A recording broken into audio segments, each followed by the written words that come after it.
Hey YouTube. So imagine you're a group of soldiers trapped underground and you are essentially escorting what is the last woman who can give birth, trying to get her off of the earth, which is infected with this virus that's causing women to become infertile. And the situation gets even worse when there's this creature trapped underneath these tunnels with you. That is the situation in the movie we're talking about today, called Crawl or Die.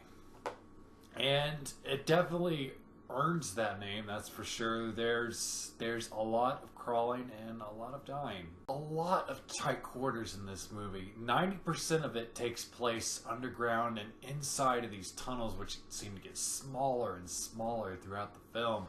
It's like as the soldiers slash Marines get sort of picked off, it's just their situation goes from bad to worse. It's one of those isolation movies. Like if you're into like The Thing or Alien, where it's these select group people against this one surmountable odd.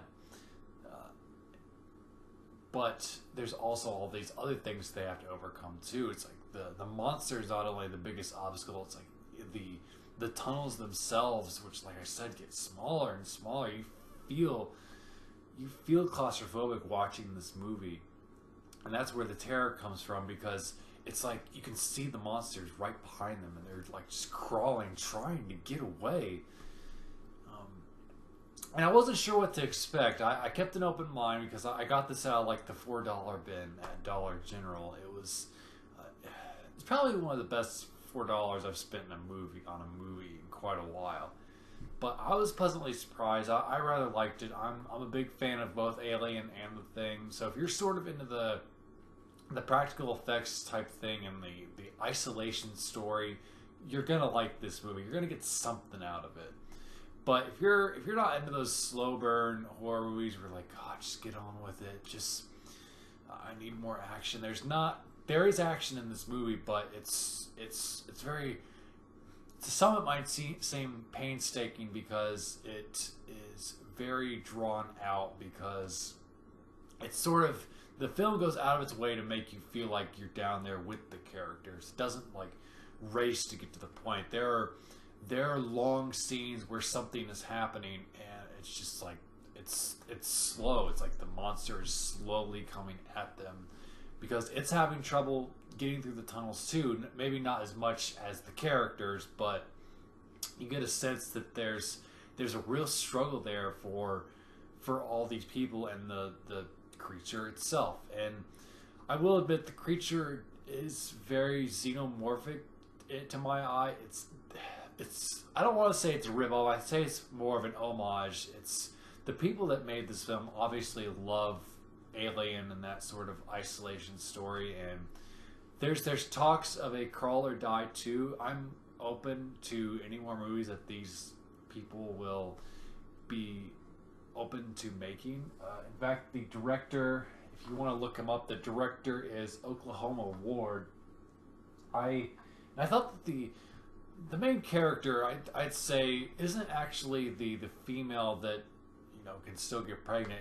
It's this woman soldier called Tank, who sort of is in the Ripley role, and she's badass but yet vulnerable at the same time. You feel like she's a human being and not just a Terminator type hulking thing that sort of just goes throughout the movie killing stuff. She feels very, very human, and kudos to those who made the movie. I think it's one of those ones that I really enjoyed, and I think, like I said, if you're into the slow burn horror, you're gonna enjoy it too. I would highly recommend it. It was definitely one of those Friday night watches that I vastly enjoyed. It was one of those ones that I was like, I'm glad that I just kind of randomly picked it up. But it's unfortunate that movies like this don't get as much of the limelight. They're not seen in a big release anymore. Like I would have probably gone and see this in the movie based off the poster alone, with the Tank crouched inside the tunnels with the creature just coming at her. I think that's a great poster because although you don't hardly see any of the hero in that poster or the monster for that matter, but it's and another thing about the monster is they don't show too much of it, even at the end. During like the final climax, it's comparable to that of Jaws, and even like I said, even Alien.